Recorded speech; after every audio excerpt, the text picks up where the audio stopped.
You're listening to the AFTERBUZZ TV Network, now the largest new media platform on the web, and your #1 source for after-show entertainment. Very good, Keith. Johnson.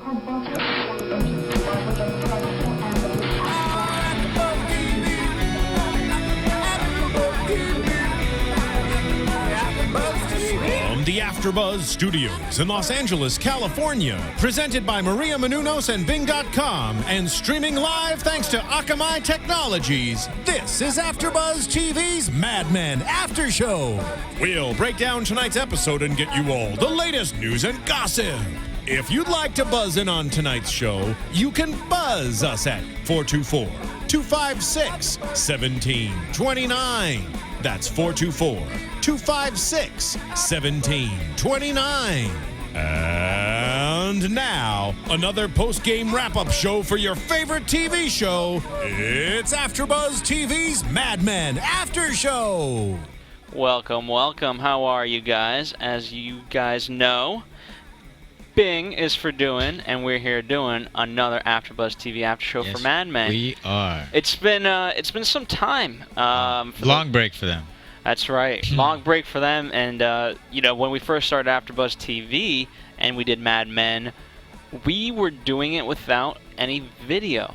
And so that's how long ago it was. That's right. And so for those of you guys watching, my name is Phil Svitek. I'm engineering now in Studio B. Not only do we have video, we have two studio with video. And by the way, this is a brand new development for right here at AFTERBUZZ TV. And my fellow co-host is... Oops. It's tough to engineer and... Here, I'll take over. I'm John Comerford. Thanks for joining us. Does that help you? That definitely helps me. So we're here doing Mad Men Season 5, Episode 1, titled A Little Kiss.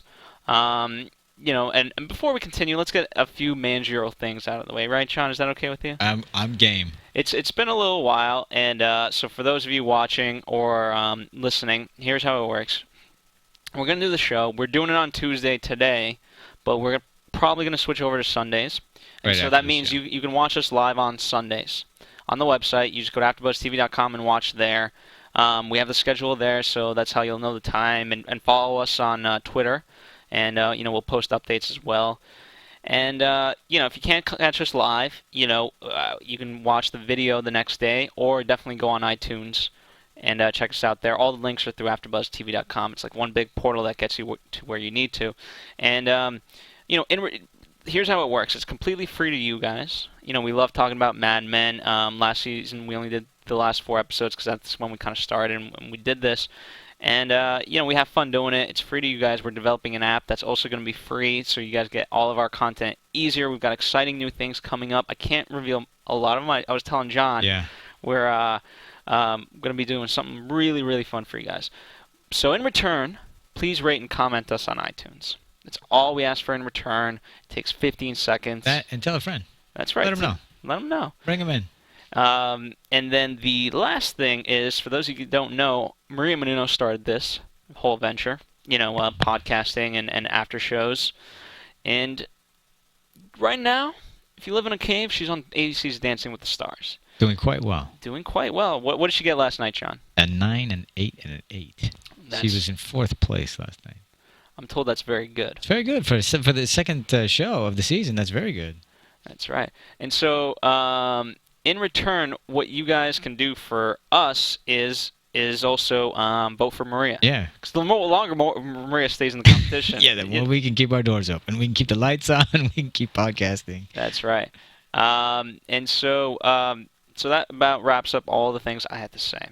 So let's get right into this episode. John, let's see. You talk about Y&R, because at first, for me, I'm so used to things around here, so I was like, Young and the Restless? That's right. We do podcasts, Young and the Restless. No, not that.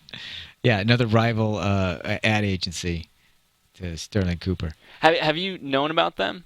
No, actually, and let me have full disclosure here. This is actually the first full episode I've ever watched of Mad Men. It's just one of those things where I obviously knew about it, heard about it, all that kind of stuff, and I said, I should probably check that out. So when the opportunity came, I said, yeah, bring me in. I'd love to watch it. So this is the first time I've seen it, so I didn't really know. In fact, I don't know any of the history, which is kind of interesting walking into it. Well, here's what I will say about John, though, to the preface why he's actually on the show. Right. Is he's a filmmaker, screenwriter, producer, script doctor. He also knows cinematography very well, so he has a huge background in this world. And in fact, he was in tonight's episode. I was in tonight's episode. At the train scene. Right. As merely background, of course. And at the time we shot it, I had no idea when it was going to air, or that it would be the premiere at all. They don't tell you that kind of thing. So I was surprised as everybody else. In fact, I didn't even watch tonight's episode until afterwards. I started getting emails and texts from people saying, "Hey, did I just see you on Mad Men?"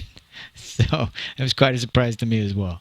Yes, and also just in terms of myself, I'm a fan of the show. I've seen all 4 seasons, and we're gonna get more people here. I know Kevin Undergaro, he loves the show. Co-creator of AfterBuzz TV, loves the show, and then Catherine Tulich. They just couldn't be here tonight. To be joining us.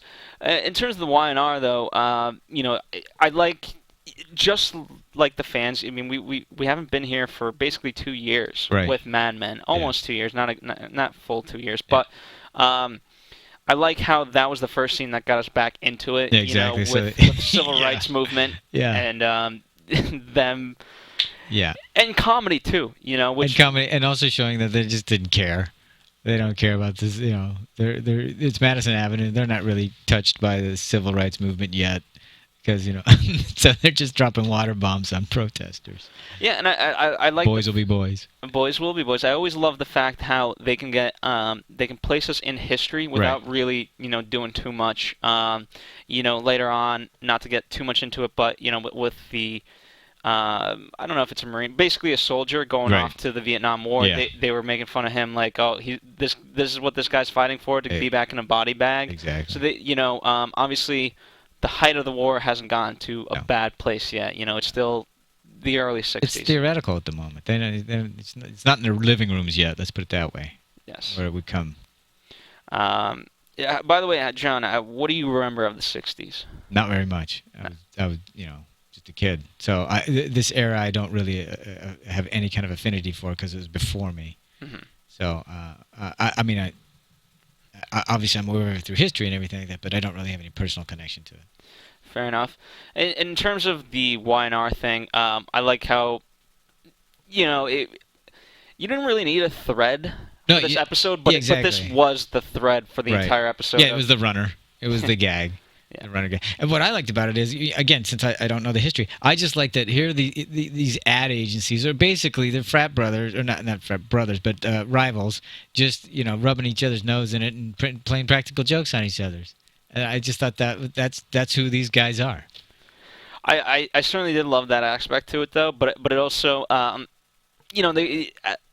Again, did it need to be part of the episode? No. But I like the fact that it is because, unlike some things, other TV shows, it did serve a purpose in the sense that obviously it got Joan to see it, and that propelled her storyline. It kind of, I don't know if I would say discredited Dawn to a degree for having run that ad or whatever it may be, but it did put them at odds, A little bit.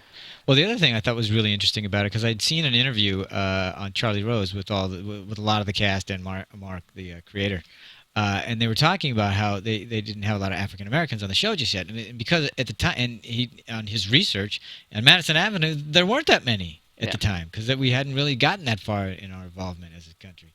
So I thought that also it was also to show that too. The end scene where they're taking applications, it was unheard of. Nobody had African Americans in their ad agencies. Well, speaking of that, I mean, what was Lane going to do? He was just going to throw them out like that. That's what you said. But are they going to do something more with it, or was that just basically no? We're just no. I think it seems like they're going to save face. They'll probably bring a few in. If. They could easily just take the applications and, never call anybody in and can just say that none of them met our qualifications. They could easily do that. But I'm wondering, because they on this interview, they had talked about trying to find ways to bring that period and that issue up in the series as it was happening in history as well. Well, they certainly did. And to be honest with you, I really always loved Roger for his boldness and bluntness of, like, let's just tell him, I think he said basically F off. Or just keep interviewing them until they all go away. Yeah, they'll just which go is away. a smart idea. Yeah. So, Yeah. so no one will pin anything on them. Yeah. Yeah, not a nice idea. No, but it's not. certainly But it's a very Roger Sterling idea. Yeah. Yeah. Well, let's take a moment back before we talk about Roger, and let's talk about Lane Pryce. Right. Um, Jeez. Oh my God. why do you cringe? Well, he gets the wallet and the whole Dolores thing. It just felt pathetic, and for me, I was just going, why? And he calls her, and then that was just a weird conversation. It was a little skeevy, a little, I don't know. It was just like, what is he? And she was odd too on the phone. I can't really call myself his wife, and it was just like, what is going on? And then he seems to have all these hopes and desires about one phone call about this girl he doesn't know. It's just, that's how pathetic. It just seemed pathetic to me. His life was that desperate.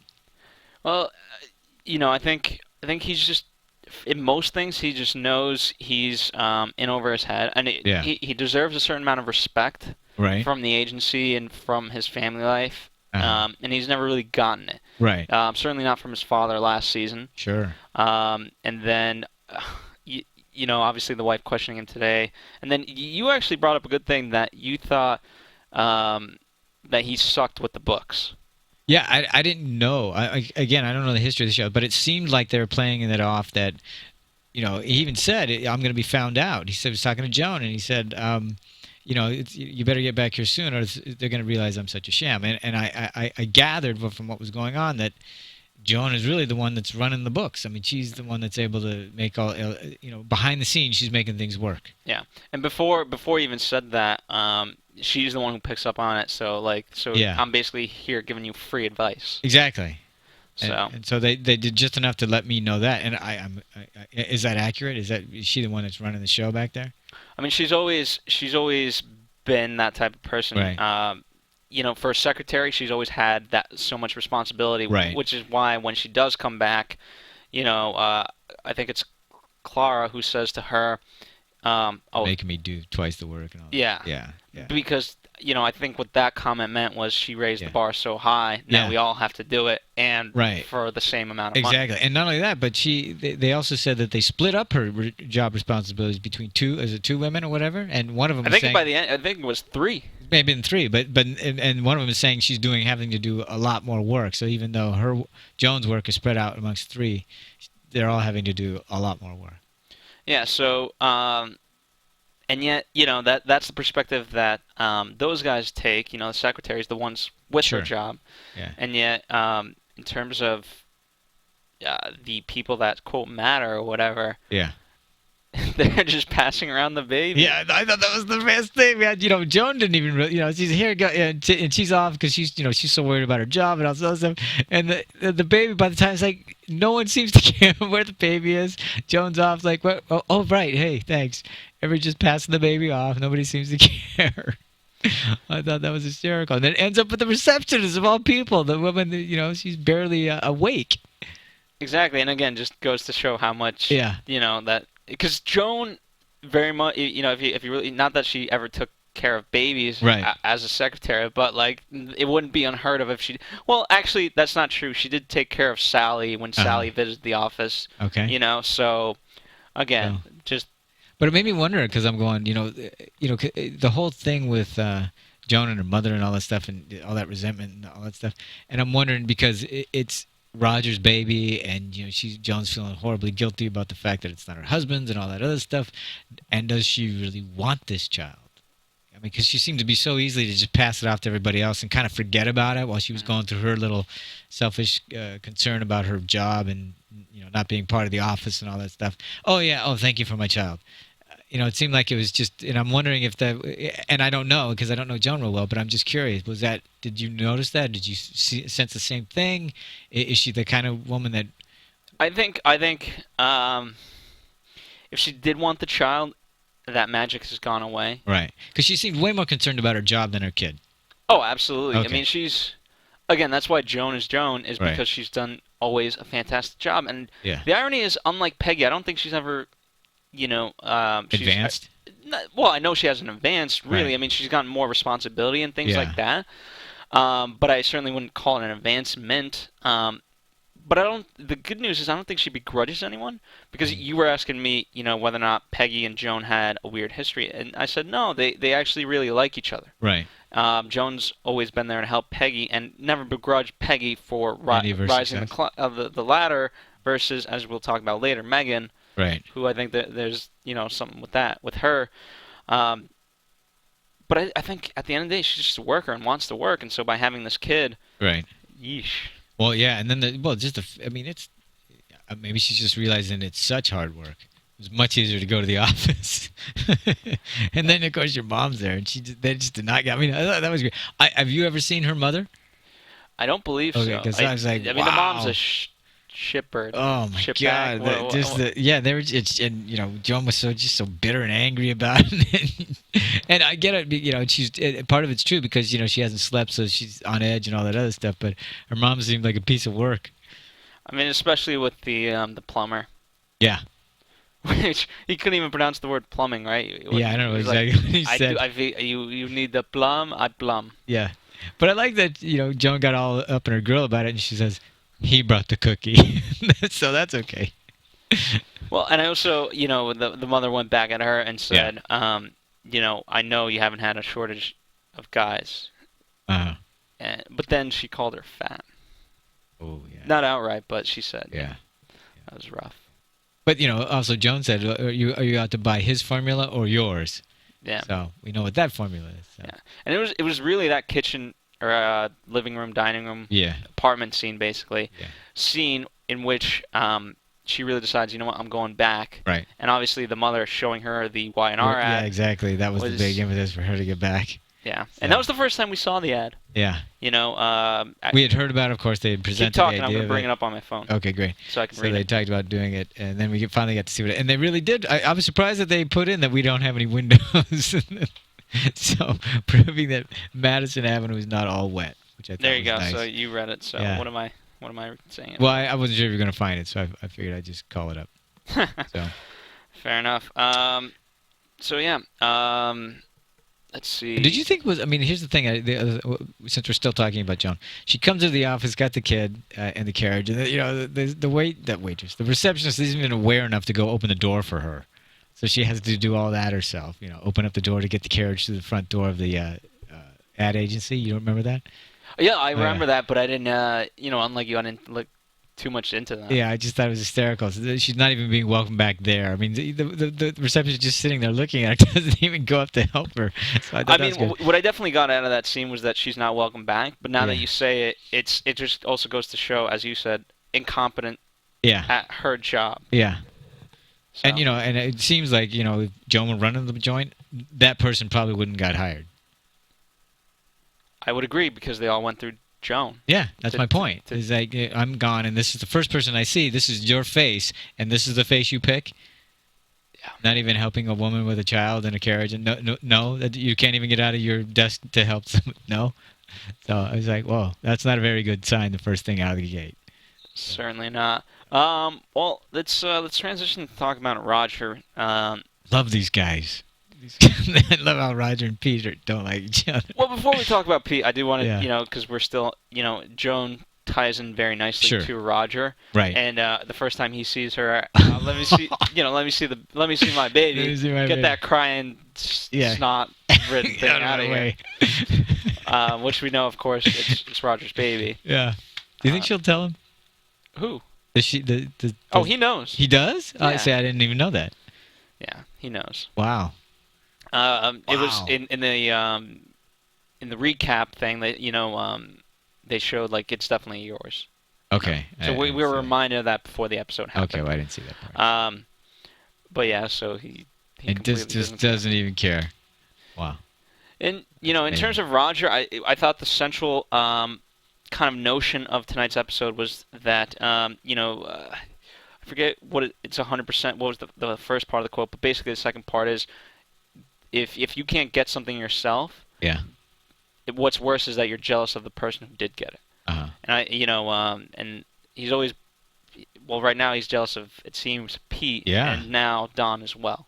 Sure. Oh yeah, jealous of Don clearly, and and they made it obvious why. I mean, that was just brutal. But why Pete? Let's talk about Well, because Pete I a little think bit. Pete's got all these new accounts. He's got the energy like Roger used to have. Well, Roger's always been good. But as you noted, I mean, you didn't even have to ask me. Does Roger work? Not really. Exactly, but that's my point. He doesn't have the energy or the drive to do what Pete's doing. Mhm. But his way of doing it is cutting as every corner as he could and just trying to scalp clients. Which I liked. I liked how Pete knew that's what was happening. Yeah. And obviously, did it upset Clara too much? I don't know. Mhm. Didn't seem like she was too upset, but then, I mean, Sterling, he does know everything that seems to be going on. Yeah, he's one of the got his things little that I grapevine. wanted to bring up was, we were talking about the pillar when he was making Crane switch offices. right.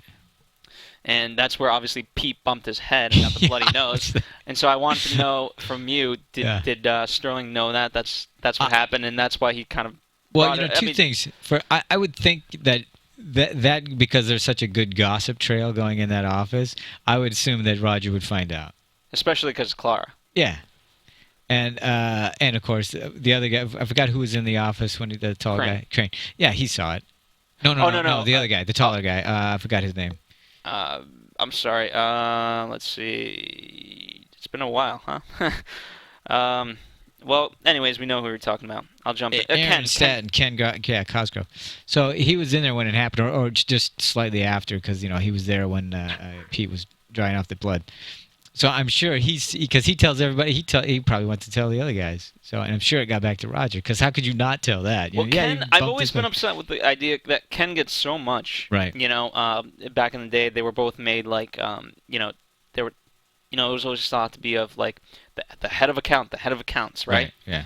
And Pete got the job, but then Ken got the job as well, meaning there were two heads of accounts and they were going to split the accounts. Yeah. And so Ken's always had this advancement or whatever thought to be good, and I just haven't seen it. I don't know. Maybe he is good, but I think he's much more like Roger. We're like, hey, what's up? He does seem like chit chat. Yeah, exactly. But I was saying now, either Roger learned about it from Ken or whatever grapevine they got in the office, or the whole reason why Pete called him into his office for that meeting to talk about how he can't have clients in here because of this horrible office he's in. When they first come in there, they're trapped behind the pillar. You can't even see Pete. So Pete was always making his point. So it's either that's why he talked about the pillar, or it's because Roger found out about it through Ken. Well, I think it's more so about the fact that Pete brought up the meeting, but it's also great writing. Yeah. That the connection the was whole there. thing. Yeah. Yeah. He bumps into it. And I love how obviously making Crane. And speaking about Crane, again, he feels like he's so important, and most places he's the head of the TV department. I know. And yet he gets no one gives him any respect. No. And to be honest, he actually does have clients, and I don't know what, I've never seen the books. Yeah, that's what I was curious about, because I don't know enough about that history, because it didn't seem like the money revenue was that big of a deal back then. Because otherwise, like these days, it would be a different beast. Well, I guess in many ways it'd be the equivalent of like starting a podcast, right? Yeah. It's a new venture. Yeah, nice tie-in. But yeah, I mean, so that's what I'm saying. I just don't think the money was as huge as it was, because I don't think they really understood at that time just yet. I mean, not to the degree that they do now. Let's put it that way. So certainly. But also, I do like how Roger did actually handle it. Again, this is why compliment to Roger and how he is so smart. Yeah. Why are you taking meetings in your office? You should be courtside. Right, exactly. Which is actually, if you really think about it, that's a smart choice. Yeah, because you're not going to be doing it on a golf course, not New York, so that's why you would do it. Yeah. And then I love that scene though, when they're in Pete's office and Pete's trying to lobby for a bigger office, all that kind of stuff, and Roger just says, basically, shut up and leaves. You're a junior partner. Get used to it. So I just thought that was great. I liked Roger. I really love Roger too. He's so funny. He is. He's hysterical. He's horrible to his wife, but he's funny around the guys. And he's the whole line about the when he comes in from the office and everybody's waiting outside to apply for a job. I mean, that kind of frankness is refreshing. Although sometimes it's horribly inappropriate, but it is funny. Well, also, speaking about his wife, I said the central kind of idea to Roger in this episode was the notion that he's, he's jealous of the man that doesn't have it. Wow. And then as soon as he said that, his wife at the party turns to him like, "You mother effer." Yeah, exactly. Like, well, I'm not good enough? That's right. Yeah, that's right. And I was like, man, I can't believe he said that in front of everybody, and his wife's just standing right there. It's a terrible thing to say. Very terrible. But it also seems to be a theme for the women that they don't think they're good enough for their guys. Yeah, and I guess they put up with it. Know. And then the whole idea that when he got up in the morning because he's gonna go chase after Pete's red herring, whatever, Staten Island in the Coca-Cola meeting, he has to get up early, and she goes, "Where are you going?" "Yeah, shut up." He just says, "Shut up." I go, "Oh my God, I don't know anybody that talks to their spouse like that." Good old days. Yeah, I know. I'm sure there are plenty of people do, but I just go, why? Why would you marry somebody that you have such a little respect for? Well, why did she put up with it? I mean, I understand it. I know it's a totally different time, but even in that time, I'm going, why did anybody do that? Well, I guess it goes to show that he doesn't actually respect her. He doesn't respect himself either. So. No, he wants Don's life or Pete's. He wants Pete's business, but Don's life. Don's wife is what he wants. Life or wife? I think he wants Don's wife. I don't think that idea.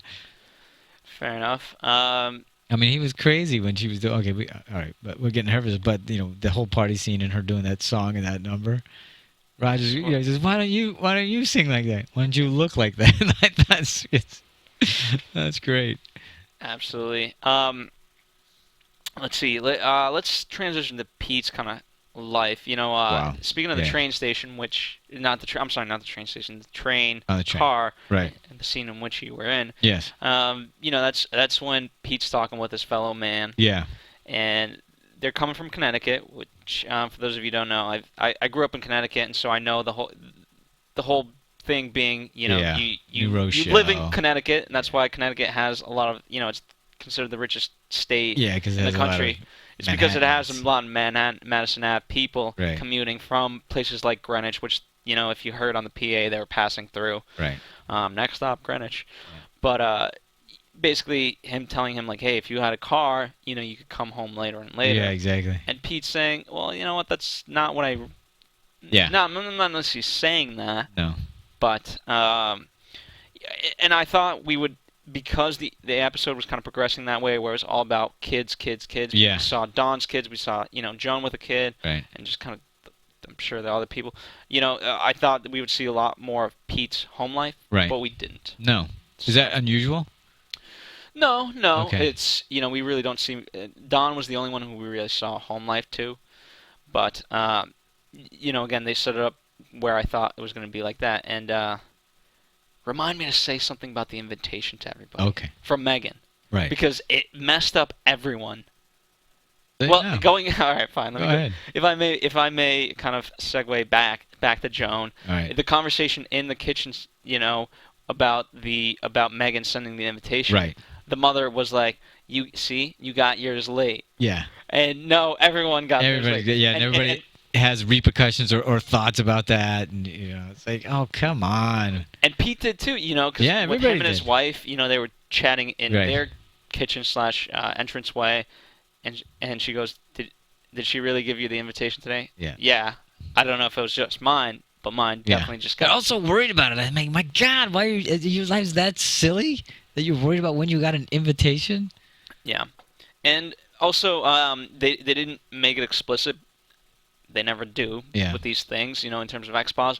But in terms of the house that they live in, I don't think he hasn't put much money in for it. I think Talking about Pete? Yes, I think it was her dad. Her dad. Okay. Yeah.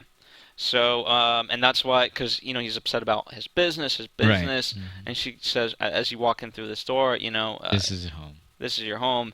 Well, I'm not talking about that, and I think that's a. Oh, I see. Okay, I didn't get that reference, but that makes sense. So yeah, I think that's what that was referring to. And then, let's see, what else happened with Pete? Well, I just like that he bested Roger with that whole, chase. Tell him, yeah, go ahead. He's so mad at his secretary for letting Roger check out his his calendar and then meet up with his clients and do all this stuff. And he's, Roger's doing the very least he can do to get his own clients or weasel something away from Pete. And then Pete sends him on the wild goose chase. I love that. I love that too, and I like I find it hysterical that Roger did what he did for The Office. Which part? Where he switched Crane and... Oh, yeah, that. Yeah, it was surprising that he did that. I didn't quite get... I mean, I didn't see his turn on that. I was wondering if I guess he just came to his senses. I mean, what made him turn? I don't get it. I don't get it either. I think... Because in terms of, as we're speaking about Roger... Yeah. Pete's doing... There was a line earlier that I think Ken said to Pete, now you got to worry about Roger stealing your clients. And, he said, I shouldn't be worried about my own people stealing clients. I should be worried about other agencies like Y&R. And so Pete's doing what's best for the company. Right. Whereas Roger's not doing that. Right. But are they trying to show that he is? Is this one, at the end of the day, he'll finally do something because he did do something for the company, because it was better for the company to have Pete in the bigger office if he's going to show the clients. I think so. I think that's what it came down to. Okay. Because I thought that's what they were going for, because clearly he didn't want to. He has very little respect for Pete, but he finally does acquiesce and gives him the office. Yeah. And then Pete of course, finds out. Yeah. But that scene was great with Crane. Crane's so worried that he's going to get in trouble for what he said about Megan that he gets hauled into Sterling's office and he's nervous about it. Yeah, that was a nice running joke of people not knowing what people said. Yeah, and certainly that with the Crane thing, it was the biggest one. Yeah, my favorite is I'll do it, but you're gonna owe me. No, this is a transaction. I just gave you $1,000. That's right. And it was funny too. He's like, "Wait, is that every month? Get out of here!" Exactly. What do you think? I love that. That's great. So seems like a good time to transition into Peggy. Right on, Peggy. What are your thoughts on her? Well, I came into this new, and, she seems very earnest with her efforts trying to, make a difference and, carve out a niche for herself in the ad world and stuff like that. And, she seems like she's the kind of person that has had to work twice as hard just because she's a woman, all that kind of stuff. But she doesn't seem to be too upset about what comes down the line. Although it seems, and again, I don't know if this is true, but she was so upset about Dawn not standing up for her idea in the kidney bean thing that I'm just wondering, does that always happen to her or just now? Well, it always happens to her in the sense that she expects to get a reaction out of Dawn, right, and it doesn't always go that way. Right. She wanted him to back her play, and he didn't do it. Yeah, but she does bring up a good point of the fact that Dawn has actually changed, and right, obviously she's referring that it's because of Megan, right, because he's now kind and patient. Right. Whereas before he would have said, "F you, if you're not going to be our clients, we don't need you." Right. But it's also a sign that he's with Megan, and that perhaps times are tough. Yeah, because I was wondering, because he said the whole thing about, look, he wasn't going to buy into it anyway, why I'm going to waste an hour and a half on trying to shove it down his throat, which that was the part that I was going, okay, this doesn't sound like the Don Draper that I've heard people talk about. And again, since I haven't seen the show, I have to go on what they showed me today. So I'm just wondering, this is what you're talking about. Normally he would have just said, well, screw you. This is the one we're doing? Is that what you're saying? This is the ad he would have either said, F you, get out of my office. Then in the past, sometimes he'd have to apologize, but hey, that would be his initial reaction. Right. Or he would have backed the play and said, no, this is what you want. This is good. Yeah, he would have convinced them otherwise. Right. And that's why he is who he is in terms of the ad world, is because he has that ability to say, again, my favorite ultimate moment was the season 1 finale when he's talking about the picture slide. The carousel? The carousel, and then he brought it to life. Life's like a carousel and all that. And that was such a moving scene. No one expected him to pull out. He basically pulled it out of his ass, to be honest. Which is very difficult with a carousel. Damn right. Yeah. So, yeah, I was just, it's interesting to see his evolution. I mean, I've only heard of it, but it seems like they are taking him, they're taking him down this road here. Well, I mean, in terms of her, too, she's always, as you said, she's been the one who's patient. She's Right. been the one who's kind. And, we have a saying, John and I do amongst our circle of, there's in this world there's sadists and masochists.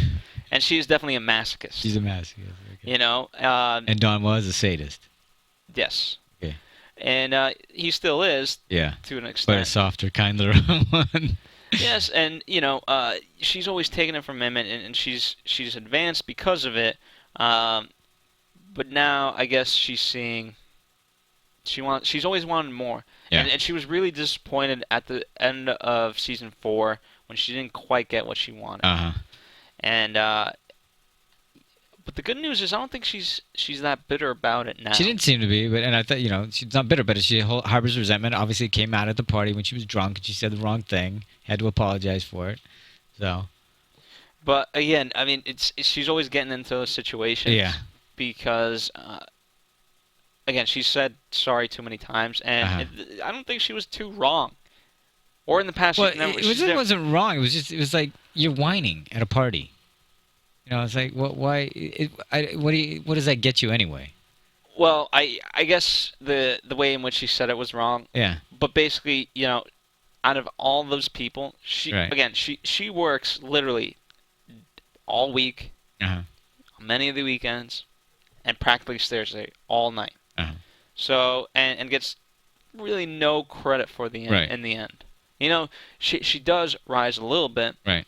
But not as much as she would hope for. And then but the flip side to her is that she feels that she's entitled to a lot, right? When in fact she isn't. So I agree with her. all that. But when does it ever benefit you to whine to your boss in his house at his birthday party? When does that ever get you anywhere? I mean, and obviously she knew she was wrong. She had to drink, but it was just one of those classic moments. I mean, I think a lot of people can relate to that because a lot of people have done it. But, because she seems to usually keep a better head on her. She does, but, again, she's kind of green. Yeah. Which in the meeting with Hines, right. She also did display that. Okay, speaking of that meeting, now come on. I wanted to see that commercial. I wanted to see those kidney beans doing some weird ballet. I wanted to see that damn thing, man. I was hoping for sure I'd get to see that. That would have been fun. That would have been interesting. It's like, what? She's going to slow-mo the kidney beans? What? This would have been nice. But again, unlike Dawn, yeah. She puts it out there that she's this great ad person. Right. And yet, when she was told her idea sucked. Yeah. Again, if you really wanted to be like Dawn, you would have said, would have come back out with something. Yeah, and I mean, if nothing else, you don't have to. The bad side of Dawn was F you, but the good side of Dawn was no, this is what you want. Exactly. And here's why. Yeah, that's what I was thinking. It was missing. The other thing was, in terms of pitches, it was kind of a horrible pitch. It was almost. I felt like, and tell me if I'm anywhere way off base on this. It seemed like she didn't really know her audience when she was pitching it, because I'm going, is she really trying to get this guy to buy into this? Because it didn't seem like from the get-go that he would even buy this idea. It seemed like she needed a better way in. Not that the idea itself was bad, because I think that, okay, that'd be fine, I guess. I've seen weirder things in advertising.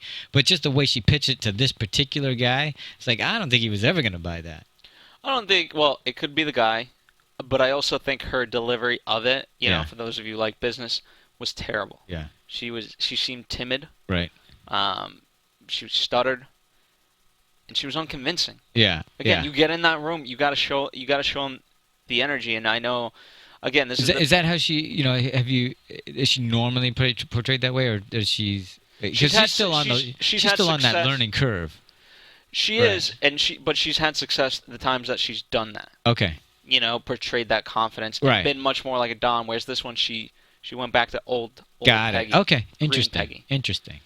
But also, to kind of to move forward in terms of Peggy, she's very.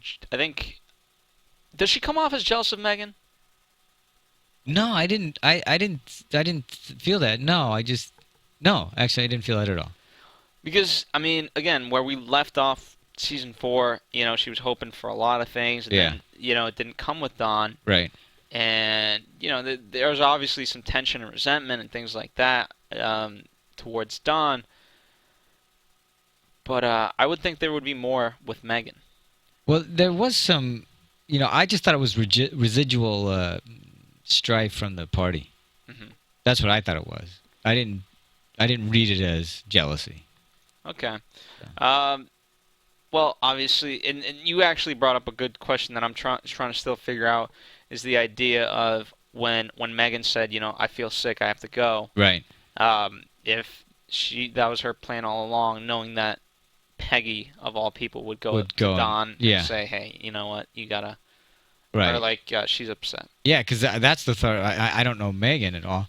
And so I was, as it was all happening, and when Don is speaking to, well, actually, I should say when Peggy's apologizing to Don, and she explains that Megan went home because she wasn't feeling well, and she wanted to be alone, and he goes, you don't know her at all. So it almost looked like that not only was Don upset with that, but he was seriously saying, you don't know her. And he kind of knew what was going on. But I don't know, because I don't know if Megan is that kind of not conniving, but far thinking, so to speak. Because she said this thing to Peggy, and then if we're to believe that she set the whole thing up when Don got home, she knew that Peggy was going to say something to Don, and Don was going to click on Don, and Don was going to go, oh, that means she's at home. Okay, I'm going to go there. Yeah, I mean, because she seemed to start running that. As soon as he came in the door, she's already running the number. Yeah. She's already, pretending to be upset and, in the robe, and, she's ready to take the robe off and the whole thing. At least that's what it looked like to me. I agree. To take a step back, I think in terms of, I thought it in that moment when she was upset that she was in fact upset, simply because, as we talked at length about Peggy, the reason why we talked about it is because it's a direct comparison to Megan. I don't think Megan has the legs that Peggy does.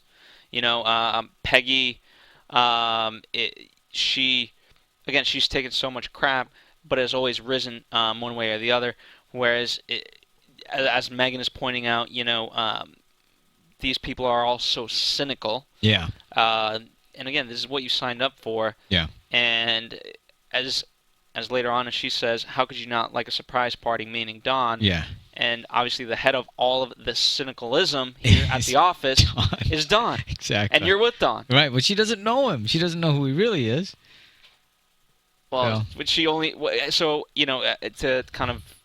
How does she know him? More as like the family man? That's why we were shown the scenes at the beginning with him and going to the Statue of Liberty and all that. It was interesting because when they were alone after coming home and her, taking off her robe and all that other stuff and having sex... she was complaining how they don't like her, or maybe it is I don't like them and all that stuff. And he's saying, "Who cares? I like you. I want you there," and that seemed to be genuine. I think it's kind of like it's now what she's seeing is the way he wants to be. That he just I'm not exactly sure because I don't know where they're taking him in his arc, but they're obviously it's mutating. Yeah. Well, here's I mean she's jealous of. Yeah, she certainly got jealous of Joan, as we talked about. Sure. But here's what I don't get. First off, he wanted you to flash him in the office. Like, come on. Yeah. Women. And then you did. First off, there you go. That's a sure tell sign that, you know what, this guy wants to bone me. And likes me. There you go. I'm going to be blunt about that. Second, again... Shit, what was my second point? Here it was the fact that he hates people. Yeah. When you were going over the list of people who should be there, you eliminated the clients because he hates he doesn't want to talk to clients, and you're crossing off people that he absolutely hates and doesn't want there. But it's a classic thing, she thinks, oh, he probably doesn't really hate people, or, I just need to help him, and then he wants to change him a little bit. You know what? There's just some guys, and I venture to put myself in this camp. I just hate that crap. What, women trying to change men, or no surprise parties, and especially I hate people. Right? Yeah, I know, and and a lot of people don't believe that. They think, oh yeah, it's all a lot of bluster. And no, there are plenty of people that I know of that would absolutely not want to. It's not even the surprise party. I don't look. I spend my time at the office. I spend a lot of time with these people. It's not that I hate them, but I just don't. This is my time outside of the office. I don't want to share it, and I don't think there's anything wrong with that. And I think that's what he's done with them. I think so too. And there was another point I was going to bring up. But I think she was just pissed off more than anything because he wasn't seeing how much she wanted him to enjoy himself, and he didn't see the reason, the intent behind the party itself, because Don was just pissed off at the party itself, because and the embarrassment, as he put it. He was, what did he, no, did he say call embarrassment, or I forget the whatever word he used. Yeah, you embarrassed me in front of everybody. It's like, what the hell was he embarrassed about? The Zooby Zoo. song? You think so? But when she was doing the Zooby Doo, he seemed to be having a ball. I think he liked it. Yeah, well, in the moment he probably Sure. did, and then he started thinking about it. But here's the other thing that I was was wondering is, he doesn't seem the kind of guy that gives a crap of what anybody else thinks. Again, when it's on his terms. Okay, so because she brought this in and he had to deal with it in front of everybody, that's what he was pissed off at? Yeah. I just didn't understand. There seemed to be some dissonance with the fact that as she's doing it, he seems to be absolutely fine with it. He likes it. He enjoys it. I don't think he cares about anybody else. And then all of a sudden, at the end of the party, he's embarrassed by it. It's like, what the hell? I didn't get that at all. Well, Didn't make any sense. I think, if anything, he's just good at putting on acts. Oh, is that? Well, clearly. Yeah. So. But, I thought that he saw Roger in the hallway before they went in there. I was like, oh, bummer. Yeah, he's not going to enjoy this. Surprise. I mean, Roger, just giving the surprise away. Classic. So bad. But I don't, again, he wouldn't. But I honest to God, I actually think that actually set him up nicely to half enjoy the party. Yeah. Because if he came in and was fully surprised. Yeah, then he at least had that 10 seconds to prepare himself and crap, all right. So I certainly think that. That about wraps it up. I mean, I'm sure there's tons of stuff that we... Well, yeah, it was a 2-hour thing. Yeah, there was plenty of stuff, but we got to get out of here. That's right. Well, in case we missed something... I'm sure we'll hear about it. Well, yeah, let us know. And again, we try to cover everything. Yeah. We don't always get to. But let us know. Email us at info@afterbuzztv.com. Follow us on Twitter. And so what we're going to do now is we're going to go to a quick commercial. And then we've got some great news and gossip for you guys. And then we're going to give our predictions for the next week based off of what we saw, which is basically nothing. So we're going to be pulling that out of our asses. Oh, nice. So here we go. We'll be back after this. AfterBuzz TV. Hi, I was once like you, a lazy, angry loner whose only joy was watching TV and surfing the net. And, like you, after I'd see one of my favorite TV shows, I'd be so excited and have so many questions that I'd actually have to talk to my douchebag coworkers about it at the water cooler. Then I discovered AfterBuzzTV.com. AfterBuzz TV produces after-show webcasts and podcasts for TV series of all kinds, like post-game wrap-up shows for all your favorite TV shows. AfterBuzz TV hosts are industry insiders who break down episodes of shows, take calls from fans, and interview cast and crew from each series, with over 60 different after-shows, from Boardwalk Empire to American Idol to Vampire Diaries to Real Housewives, and more. Now, after a night of TV, I can ignore my stupid coworkers, who I hate, and go straight to my desk and watch or listen to all my favorite AfterBuzz TV after shows, and have all the TV fan interaction I need. Thank you, AfterBuzz TV. AfterBuzz TV. What do you want to buzz about? AfterBuzz TV News. Welcome back, guys. Here we go. So, news and gossip. What do you got, Phil? All right. Well, first off, they did a huge cover story on TV Guide for Mad Men. Yeah. Obviously, Mad Men is the talk of the town. Yeah, because they're finally back. They've been doing PR everywhere. Yeah, exactly. Yeah. I mean, it's and there's been a lot of talk about their season 5 image poster or whatever you want to call it. Oh yeah. Yeah, you know the one. Oh, the one falling. No. do you mean? That's the iconic one. Okay, But what I'm talking about is basically the ones. It's the mannequin one. Oh, right. Yeah. You've seen this one, right? Yeah. Absolutely. What do you think of the poster? Well, I thought it was. It's the series. I thought it was a great. Interpretation. Yeah, because it's what they the guys treat women as objects. They're faceless. They're just bodies. I mean, it made sense. I get But it. the guys were mannequins too. They just happen to have suits on, right? Oh, I don't know. I didn't notice that. I just assumed the guys were there. Yeah, I mean, Because I didn't see the guys. I thought they were looking at the female mannequin. Yes, they were, but it's the I'm gonna pull it up right now. Yeah, please do, because I only saw it in passing. Mad Men Season 5 poster. Here we go. We're looking it up as we speak, thanks to Bing.com. Okay, wait. Well, here's the weird part. At least from my interpretation, there's a mannequin female. Right. She's nude. The mannequin man is sitting down, basically there for his pleasure. And then in the mirror reflection image, you have Dawn. So I guess, yeah, I mean, maybe I saw an earlier one where the person looking in was like a mannequin. I don't know. It's kind of animated. The colors are so rich and vibrant that it made me believe that Dawn was also a mannequin. Oh, I see. So, I mean, Got I don't it. know. But, I mean, But what's the big scuttlebutt? The scuttlebutt is, obviously the portrait. First off, you have a naked mannequin. Right. But it's a mannequin, for crying out loud. It's not even... It's not really anatomically correct. Little boys interpret. But it's not anatomically correct. Fair enough. But yeah, I mean, so basically, some people are. So they're upset because it doesn't have a fig leaf on it or something. I think that the people that aren't fans of the show, right? They think of the show as sexist and racist and things like that. But no, it's just portraying a time, and that's the argument. That was sexist and racist. So I mean, what do you want to play the '60s and not be sexist and racist? Yeah. What is Why that? not? That doesn't exist. That's a world of fake believe. Wasn't that was the Care Bears during like the '60s? What's like a '60s animation hippie type thing? Oh god, I don't know animation hippie. Fair enough. Well, but how do you? I mean, how would it?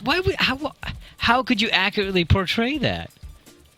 There was sexism. There was racism. I mean, that's what it was. I don't know. Well, anyway, moving on. Not entirely, but... In a preview clip for Sunday's April 1st Mad Men episode, Elizabeth Moss, who plays Peggy, she says, "I'm the one you need to impress right now." Right. She could be talking about Megan with her Bizu. Yeah. And then, so Zap to it goes on to write, "We have a feeling, though, that the new husband, Don, is already impressed since Megan is again strutting around topless." Okay. What? What? I didn't see that in the upcoming. I don't know. Wow. Okay. And then Ham, by the way, directed the episode titled "Tea Leaves." Yeah. Is that the next one? That is the next one. I believe it is. Yeah. He talked about that on one of the interviews I saw. Very cool. You see a lot of these people getting into directing. Yeah. And Roger Sterling. Sorry, not Roger Sterling, but John. That's John who I was going to look. Yeah, John Slattery. Yeah, he's directed a few already. Which I think it's kind of like the Clint Eastwood effect. Like if you know acting, you know how to really capture what you want. Yeah, usually, and this isn't always the case, but usually an actor really knows how to direct other actors. You know when to say, what to say, when to say it, and when to back off, when to give them their process, or I shouldn't say when to give them the process, but when to give them space to go through their process, and that's very helpful. And one of the things that John Hamm was saying is he thought he really understood the show until he had to direct it, because there's so much more involved when you have to direct it, that it gave him a whole new respect for every department and every department well, certainly, head and all the people behind it. But even from the perspective as an actor, he's fully worried about Don Draper and all the things that Don would do, which is all he should be worried about. Yeah, as an actor. And the worry is also, if you're the actor directing the episode, are you going to make it like all about you? Right. And I think him and John have the wherewithal to know, okay, you know what? Mad Men isn't, like, it's obviously Don's pivotal to all of Mad Men, but it's not just about me. It is, yeah, and he can't. So. Let's see, what else we got here? Because the whole idea as a director, you got to serve the story more than the character. That's right. Well, speaking of another story, Mad Men star January Jones credits her ability to get back to work just 6 weeks after giving birth to son Xander Dane to a healthy diet and vitamins and tea with placentella is something. It's spelled place N-T-A. How do you pronounce that? I'm sure it has something to do with placenta. Placentella? I don't know. Oh, okay. This is where I show off that I am indeed actually young and and slightly stupid at times. No, well, it's not an obvious thing, I don't think. Maybe if you're looking at it, but it seems like, why would you name it that? But okay. Whatever. Fair enough. So again, I'm also running the boards and things. Yeah, like it's hard that, to so, do. Yeah, so exactly. I'm doing 5 things at once. So, But I am a little bit stupid. So at times. we didn't see her at all. I don't know where they left last season, but I was curious why she wasn't in this at all. Well, Is that unusual? It's not. I mean, now that him and That they've been they've separated, split up. and divorced, and the whole thing. I don't mind that. Again, I think the fans, to be quite honest with you, don't like it when we go back to Janet Jones for no reason. Like, Right. who cares about her storyline? Well, that's what I was curious about. I don't know enough about it, but I just thought it was odd. But it didn't. I didn't mind it. I certainly the premiere episodes stands on its own. You don't need her for any reason. I was just curious as to was it common for her not to be in the latest episodes? It was. Okay. Yeah. All right. And then John Hamm goes in the closet. Whoa. That's the title of this story. Whoa. The comedy interview web series 7 Minutes in Heaven has found a new home on Yahoo Screen, and helping break in its new digs is none other than John Hamm. Nice. Hamm, fresh off his season premiere of Mad Men, went into the closet with comedian and SNL writer Mike O'Brien to answer O'Brien's candid questions like what his home address is. We're also treated to an exclusive rendition of how Don Draper plans to discontinue his cheating ways. Then, O'Brien is the envy of every man, and let's face it, most men in America, as he becomes the object of John Hamm's passion. Whoa. His quick wit is on full display in the interview, which is a thing the universe needs more of. Blah, blah, Yeah. blah. So, there you go. What do you think of that story? Well, it was good. I would love to know what they talked about because lately, because of his comments about reality TV, he's done a lot of interviews. Go to AOLTV.com. Right. You'll see it there. Let's see, and then there's. Okay, this I have to. By the way, a lot of these are like from 4 hours ago. I know, brand new. I mean, this is So pretty good. We're not going to go through Very all of them. This up-to-date. will be my last one that Okay. I'll do. So Zoo Bizu Hubi. the song. You need to add a little melody to that. Come on, I Phil. should. But it's amazing what 48. Zooby-dooby-dee. Let's see. TV.com writes, it's amazing what 48 hours can do for an obscure French pop Yeah, song. no kidding. But then not all obscure French pop songs are chosen to become the musical centerpiece of the first episode of Mad Men in nearly 2 years. From the moment Megan grabbed the microphone and performed the sensuous Zuzu Bizu, the hit by Jillian Hills, blah blah. So it talks. Hold on, let me pull up the full article because it mentions John Hamm. I'm sorry, not John Hamm. Matthew Weiner, the creator. Right. And Yeah, why did he pick that one? Where did he come up with that? Because the lyrics translate to "Oh, kiss, kiss, my God, they are sweet." That means I confess, but yes, I love only you. So it was selected over bigger hits from artists such as Nancy Sinatra and Dusty Springfield. Nice. He says, Matthew Weiner does, behind the choosing of the song, let's see. He was driving in his car. I had talked to various artists who I admire. We actually had a temp piece of music when I had originally submitted the pilot to the network. Oh. Wait, no, I'm sorry. He's talking about the, okay, now they're asking him about the, A Beautiful Mime, which is the theme song. But in talking about Zuzu Bizu, he said, how did you decide on that? I choose almost every piece of music on the series. I'm open to suggestions, but usually not interested. Right. That's candid. I have a very personal relationship with music and am a delusional person to the degree that before the show existed, I kept a file in my iTunes of all the songs that could go one day in the show. Wow. That's somebody that, he's really affected by music. See, I'd be the other guy saying, I'm not, what did he say? Well, I'd be the opposite. I'm open to everything, and I welcome suggestions because I wouldn't even know where to start. Yes. And then, that's about it. That's all the news and gossip I have for this week. Good deal. Again, there's so much more stuff out there. Well, but I'm not especially right now because it's premiering. They've been on their press tour. I mean, there's going to be news articles like crazy about them right now. That and during the hiatus, Sky TV, that was a big thing that getting picked up in Europe and things like that. Yeah. So I mean, internationally, it's gaining some press and all that. So, But with that, well, why don't we head straight into Predictions. That's right. And now, your AfterBuzz TV Predictions. So John, we literally got nothing in this preview. No, we got images and words. Yeah, it's like what the hell? Meaning. Exactly. Well, so apparently there's going to be a man coming into the show, and Megan wants to impress him more than, or is she saying impress him more than Don? Something, but I can't remember the exact phrasing she used. Make him happy or something like that.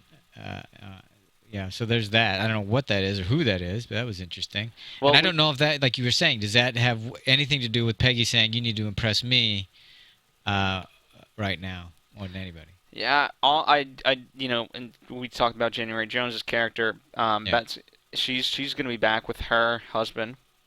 And obviously we got a little bit in terms of because of Sally and the kids being here.